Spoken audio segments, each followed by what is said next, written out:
Artimiausių metų elektros kaina Vokietijoje gali stipriai padidėti, įspėja Bavarijos ekonomikos reikalų ministras Martinas Cailis.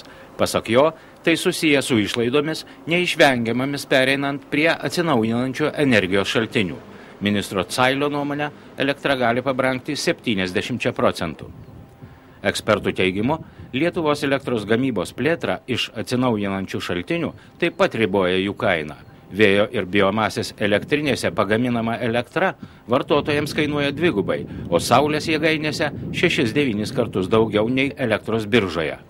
Atsinaujinančių energijos šaltinių plėtra ir atominė energetika tai yra tarpusavy derančios energetikos šakos, nes sprendžia tuos pačius Lietuvai labai aktualius klausimus, užsitikrinant energetinę nepriklausomybę ir mažinant taršą. Tačiau nereikėtų užmiršti, kad elektrinėse, kurios naudoja atsinaujinančius energijos išteklius, gamyba priklauso nuo gamtos sąlygų, sezoniškumo, dienos nakties režimo ir šios elektrinės negali užtikrinti bazinės elektros energijos gamybos, ką užtikrina atominės elektrinės. Perdamo sistemos operatoriaus skaičiavimais pradėjus veikti Visagino atominė elektriniai, 1/4 elektros energijos būtų gaminama atsinaujinančius energijos išteklius naudojančiose elektrinėse.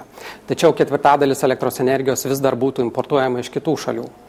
Todėl akivaizdu, kad plėtoti atsinaujinančių elektros energijos gamintojų generaciją Lietuvoje vietos bus. 30 pasaulio valstybių veikia 433 branduoliniai reaktoriai, pagaminantis apie 14% visos pasaulio elektros. Europoje branduoliniai energetikai tenka 30% visos Europoje pagaminamos energijos.